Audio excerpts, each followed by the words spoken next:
Bismillahirrahmanirrahim. Assalamualaikum warahmatullahi wabarakatuh. Selamat pagi, salam sejahtera. Puji syukur kehadirat Tuhan Yang Maha Esa, bahwa dengan rahmat-Nya pada kesempatan pagi hari ini kita dapat melaksanakan perkuliahan hukum konstitusi dengan sehat dan semangat. Baik, untuk teman-teman mahasiswa, bahwa pada kesempatan kali ini di pertemuan kedua mata kuliah hukum konstitusi, saya akan menjelaskan tentang pengertian hukum konstitusi secara detail, secara mendalam, terkait tentang hukum konstitusi dan pengertiannya, dan apa itu arti semantik konstitusi, kemudian konstitusi dari masa kuno dan masa modern. Bahwa kita ketahui pada pertemuan awal perkuliahan, saya menjelaskan tentang kontrak perkuliahan dan pembagian tugas untuk teman-teman mahasiswa. Baik, pada kesempatan pagi hari ini, saya mulai untuk menjelaskan tentang pengertian hukum konstitusi. Baik, sebelum saya menjelaskan ya untuk materi kita hari ini, marilah kita berdoa dulu supaya pembelajaran kita hari ini lancar hingga akhir perkuliahan nanti gitu ya. Berdoa mulai. Berdoa selesai. Baik, selanjutnya saya absensi dulu ya untuk teman-teman mahasiswa. Baik, absensinya saya share linknya ya, nanti bisa teman-teman mahasiswa isi untuk absensi hari ini ya. Baik, saya lanjutkan untuk penjelasannya.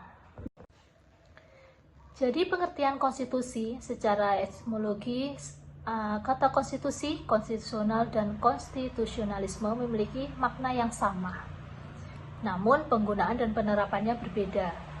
Jadi maknanya sama tapi penerapannya berbeda. Jadi konstitusi dalam pengertian sempit adalah segala ketentuan atau aturan mengenai ketatanegaraan atau undang-undang dasar. Kita lebih mengenal dengan konstitusi di negara kita adalah Undang-Undang Dasar 1945. Kemudian pada penerapannya yang berbeda, yang kali ini saya jelaskan, yaitu istilah konstitusi, maknanya adalah hukum dasar negara. Bisa kita beri contoh seperti di layar, Undang-Undang Dasar 1945 sebagai konstitusi Indonesia. Jadi contohnya adalah konstitusi atau konstitusi Indonesia itu adalah Undang-Undang Dasar 1945. Kemudian kalau dari istilah konstitusional, konstitusional maknanya apa? Maknanya ada sesuatu sesuai atau tidak bertentangan dengan konstitusi. Jadi konstitusional itu adalah sesuai atau tidak bertentangan dengan konstitusi tadi. Konstitusinya apa? Yaitu Undang-Undang Dasar 1945. Contohnya apa? Keputusan itu dinyatakan tidak konstitusional, artinya itu tidak sesuai dengan konstitusi. Kemudian istilah konstitusionalisme. Ini adalah pahamnya. Jadi paham tentang konstitusi. Ya, itu dia. Jadi paham tentang konstitusi itu adalah konstitusionalisme. Kemudian selanjutnya tentang arti semantik konstitusi, yaitu makna dari konstitusi itu sendiri. Jadi dalam bahasa Latin, konstitusi adalah constitutio. Itu artinya apa? Susunan, struktur, dan pembentukan. Kalau kata kerjanya itu adalah constituere. Constituere adalah membentuk, menetapkan, dan menyusun. Menyusun apa? Menyusun dari dasar negara dalam pemerintahan yang jelas ya. Jadi arti semantik konstitusi adalah susunan dasar atau pembentukan sistem yang mengatur hal-hal pokok dalam suatu organisasi atau negara. Singkatnya, semantik konstitusi adalah makna dasar atau asal kata konstitusi, yaitu apa? Itu penyusunan sistem dasar dari suatu negara. Jadi negara itu menyusun suatu sistemnya dalam pemerintahan. Itu adalah arti kata dari semantik konstitusi. Kemudian selanjutnya adalah tentang pengertian konstitusi. Nah, pengertian konstitusi di sini adalah kita lihat dari segi sosiologis, yuridis, dan teoritis. Nah, dari sosiologis, itu apa makna dari konstitusi itu sendiri?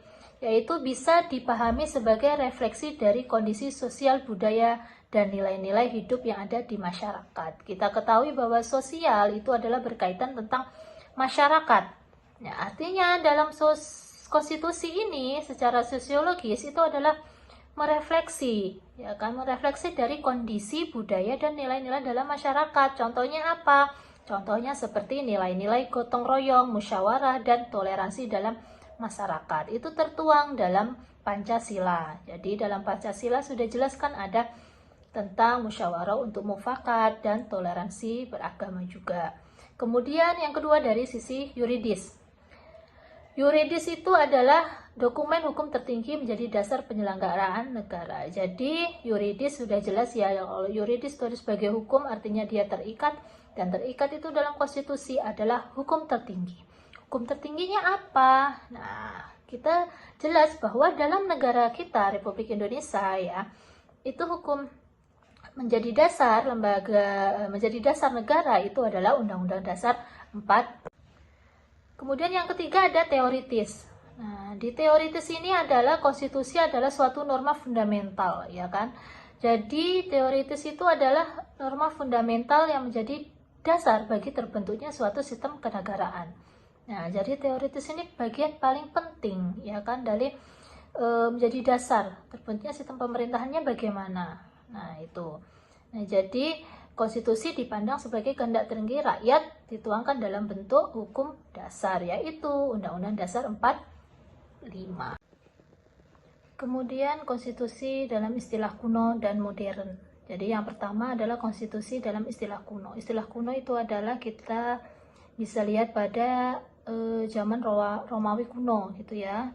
Sampai modern itu ada sampai saat ini. Jadi konstitusi dalam istilah kuno itu apa? Adalah kumpulan peraturan yang dibuat oleh raja, kaisar, atau ahli hukum negarawan.